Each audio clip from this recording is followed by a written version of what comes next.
La sortie en salle toute récente de The Alto Nights de Barry Levinson avec Robert De Niro nous a donné envie de revenir une nouvelle fois sur la carrière très prestigieuse de l'acteur américain en posant cette question simple: c'est qui, ou plutôt c'est quoi, justement, Robert De Niro? Voici notre réponse, subjective, non pas en 10, mais exceptionnellement en 12 petites madeleines. Après tout, Robert De Niro le vaut bien. Robert De Niro, ce sont tout d'abord de premières apparitions au cinéma au milieu des années 60, en tant que figurant, par exemple dans Trois chambres à Manhattan, de Marcel Carné, derrière Annie Girardot et Maurice René, au Diner, ici, Robert De Niro à l'âge de 22 ans. Nous habitions tout à côté. Puis viennent les premiers rôles importants, notamment dans le diptyque Greetings et Hi Mom de Brian De Palma, où il s'adonne à un penchant voyeuriste cher au cinéaste, avant l'année 1973 et la révélation Mean Streets de Martin Scorsese, où il incarne Johnny Boy, petite frappe de Little Italy, avec une première apparition mythique sous les yeux d'Harvey Keitel dans une boîte de nuit rouge, au rythme du Jumping Jack Flash des Rolling Stones.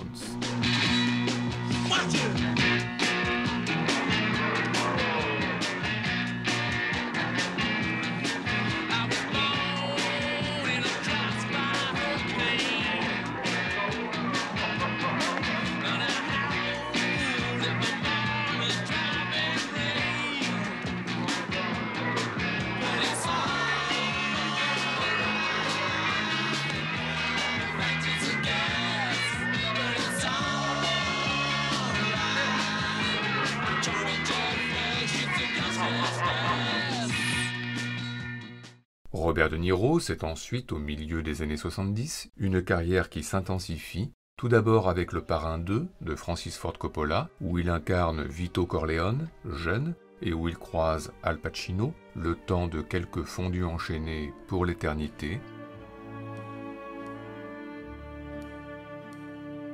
Puis au même moment, 1900 de Bernardo Bertolucci, où il croise Gérard Depardieu et une amie pour quelques scènes à se faire censurer sur YouTube, avant les retrouvailles avec Martin Scorsese pour le classique des classiques, Taxi Driver, scénarisé par Paul Schrader. Soit Robert De Niro alias Travis Bickle, errant dans les rues de New York à pied de jour, puis en taxi de nuit, procrastinant dans des salles porno sans flingue, puis devant la télé avec flingue, bref, la tempête sous un crâne et bientôt le passage à l'acte. You talking to me? You talking to me? Well, then who the hell else are you talking? You talking to me? Robert De Niro, c'est ensuite, dans la continuité des années 70, une nouvelle collaboration avec Martin Scorsese pour la comédie musicale New York, New York, où il incarne aux côtés de Liza Minnelli, un saxophoniste plutôt crédible. Puis, au même moment, l'ultime film d'Elia Kazan, Le Dernier Nabab, adapté de l'ultime roman de Scott Fitzgerald, où il est un puissant producteur hollywoodien, croisant notamment le syndicaliste Jack Nicholson, dans un certain silence et une certaine tension. Et puis, en 1978, un nouveau classique des classiques, Voyage au bout de l'enfer de Michael Cimino, soit une usine de sidérurgie en Pennsylvanie et le napalm au Vietnam, un mariage et un enterrement, une partie de chasse et une partie de roulette russe, un standard de Frankie Valli et un nocturne de Chopin.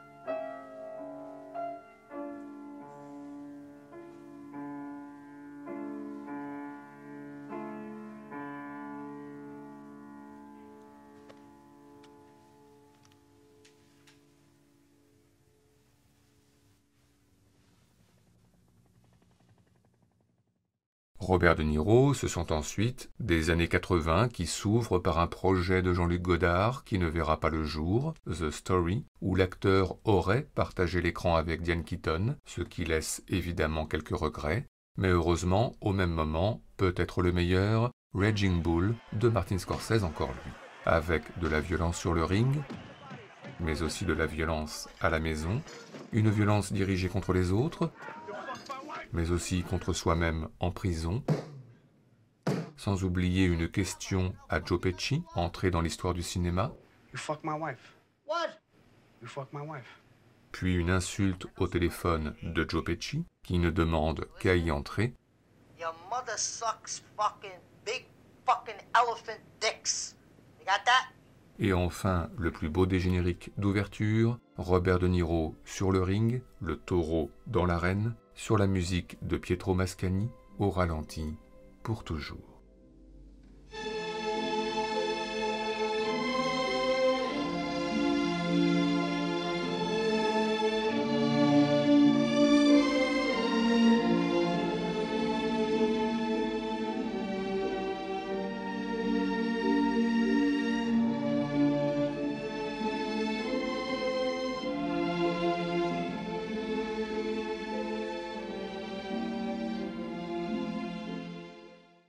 Robert De Niro, c'est ensuite, dans la continuité des années 80, pêle-mêle un duo avec Meryl Streep dans Falling in Love et un rôle d'évêque dans Sanglante Confession, donnant la messe en latin, ce qui vaut bien un petit extrait. Dominus vobiscum.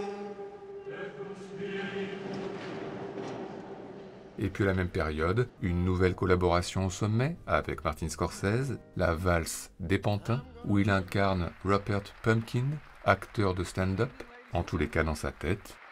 My name is Rupert Pupkin. I was born in Clifton, New Jersey, which was not at that time. Et puis en 1984, un nouveau classique des classiques, Il était une fois en Amérique de Sergio Leone, soit un salon d'opium en ouverture qui fait voyager Robert De Niro dans le temps, passé et futur, mais aussi dans l'histoire du cinéma américain et sa mythologie, avec prohibition, règlement de compte nocturne sous la pluie et amour impossible avec Elizabeth McGovern, qui se termine sur un quai de gare sur la musique éternelle d'Ennio Morricone.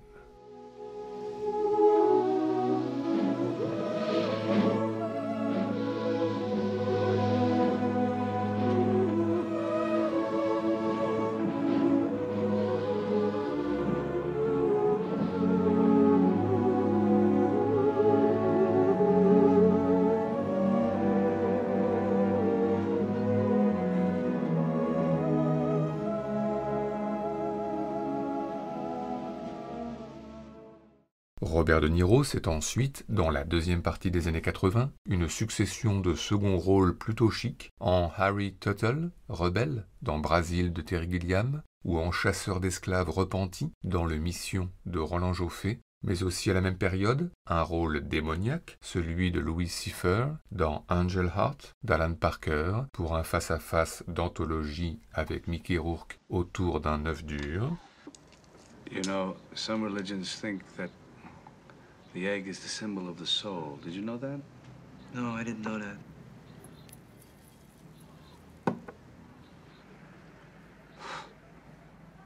Enfin, dans Les Incorruptibles, de Brian De Palma, le rôle d'Al Capone, amateur de grand hôtel, de cigares, d'opéra et surtout de baseball. Baseball.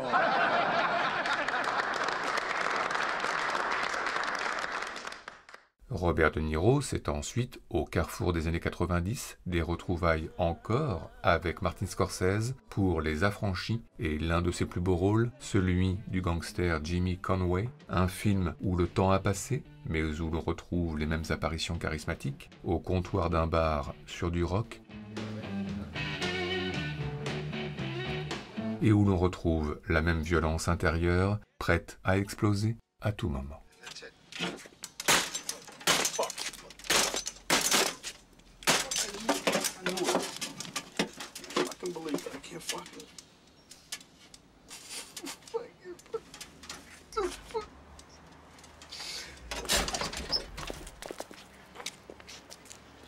They whacked him. They fucking whacked him.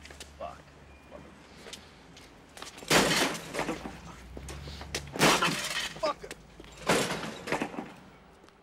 Robert De Niro, c'est ensuite, dans la première moitié des années 90, un duo avec Jane Fonda et un autre avec Robin Williams, et puis 2 rôles littéralement monstrueux dans Les Nerfs à vif de Martin Scorsese toujours, le revanchard Max Cady qui va faire passer un mauvais quart d'heure à Nick Nolte, puis dans Frankenstein, la créature revancharde elle aussi, qui va faire passer un mauvais quart d'heure à Kenneth Branagh.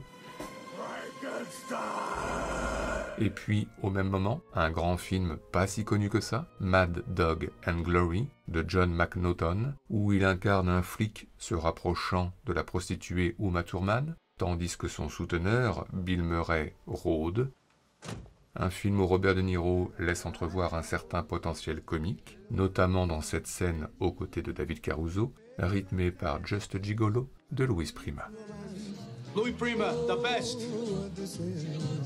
And there will come a day when you will pass away. What will they say about me? When the end comes, I know it was just a gigolo.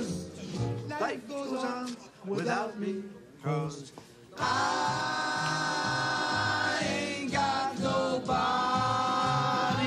Nobody. Oh, and there's nobody just for me. There's nobody just for me. Robert De Niro, c'est ensuite, dans la continuité des années 90, un premier film en tant que réalisateur, puis un film de Michael Keaton Jones aux côtés d'un Leonardo DiCaprio tout jeune, sans oublier dans Les 101 nuits, le film qu'a réalisé Agnès Varda pour le centenaire de la naissance du cinématographe, un duo plutôt insolite avec Catherine Deneuve, en français s'il vous plaît. Il fait nuit et la lumière est douce. On s'est mis dans un beau bateau. Comme d'autres se mettent dans de beaux draps.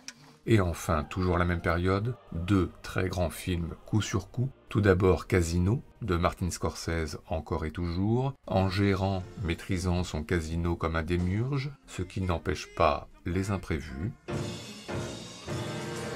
Et puis le polar Hit, de Michael Mann, entré dans l'histoire du cinéma pour la rencontre longtemps attendue avec Al Pacino. What do you say I buy you a cup of coffee?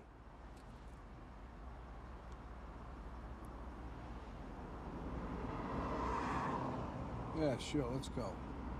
Follow me. Mais aussi pour un hold-up tout en bruit et en fureur. Mais un film fait aussi de silence et d'hésitation, partir ou revenir terminer le job, partir ou revenir terminer le job, bref, Robert De Niro vraiment à son sommet.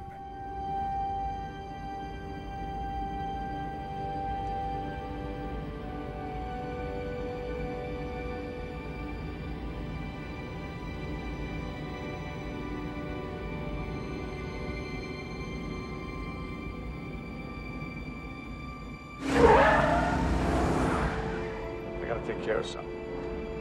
Third time? This time. Robert De Niro, c'est ensuite, à la fin des années 90, un film de James Mangold et un autre d'Alfonso Cuarón, mais aussi dans Le Ronin de John Frankenheimer, Une escapade à Paris, quartier Montmartre, béret sur la tête, puis quartier Champs-Élysées en BMW, à fond les ballons.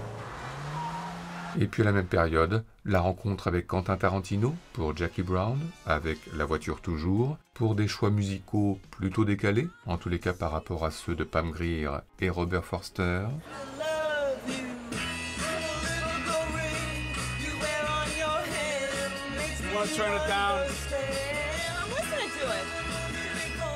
Enfin, au début des années 2000, le triomphe public de la comédie Mon beau-père et moi de Jay Roach, où il est un papa poule très très possessif. Hi, Daddy! Oh, I missed you so much. I missed you too, Flapjack. Robert De Niro, c'est ensuite, dans les années 2000, quelques rencontres au sommet, notamment avec Marlon Brando chez Frank Oz, ou à nouveau avec Al Pacino chez John Avnet, mais aussi des voix, celle du requin Don Lino pour les studios DreamWorks, ou celle du roi des Minimoys chez Luc Besson, et enfin quelques apparitions en second rôle chez David O. Russell, notamment dans American Bluff, pour un rôle de mafieux qui renvoie évidemment à la mythologie du cinéma de Martin Scorsese. Come on. Victor Taleggio was from Miami. He was Maya Lansky's right-hand man. When his prior reputation as an enforcer from 20 years ago was known to never bury a body because he felt it sent a stronger message to leave it in the street. Et puis dans Happiness Therapy, un rôle très différent, celui d'un père désemparé par le retour à la maison de son fils bipolaire, incarné par Bradley Cooper, après un long et difficile séjour dans un hôpital psychiatrique. Beautiful. What? Hey. What's this?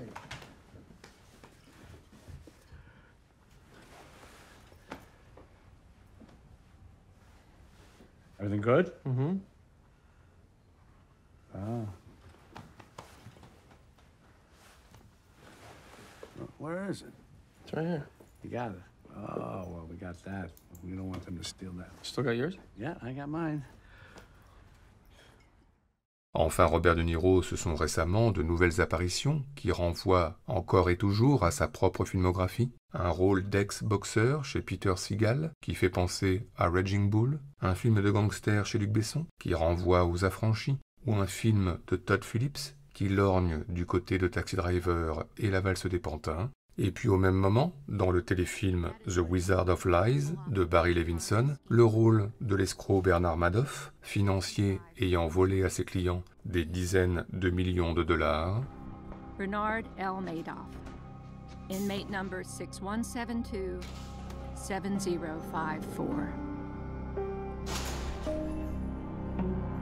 Mais les années récentes de Robert De Niro sont surtout marquées par les retrouvailles avec Martin Scorsese, tout d'abord pour The Irishman, où il interprète le rôle de Frank Sheeran, homme de main de la mafia et bientôt proche de Jimmy Hoffa, pour un film qui, d'une certaine façon, clôt une trilogie, commencée avec Les Affranchis et poursuivie avec Casino.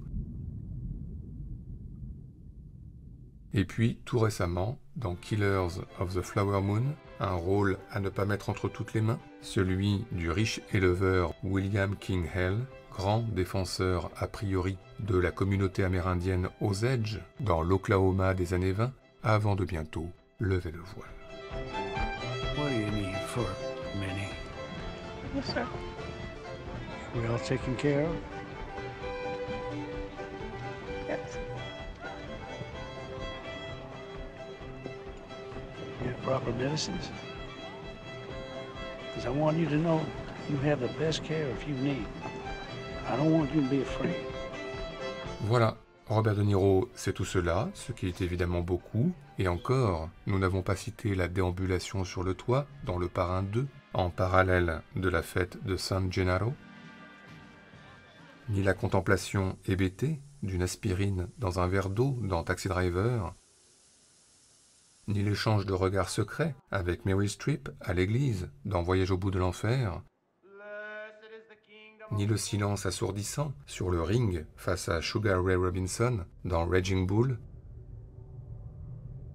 ni le regard caméra et le sourire conclusif d'Il était une fois en Amérique. Enfin bref, l'influence de Robert De Niro sur le cinéma contemporain est immense. C'est certain, un jour, sa filmographie sera inscrite au patrimoine mondial de l'UNESCO. C'est certain, un jour, nous dirons aux jeunes générations, nous avons été les contemporains de Robert De Niro.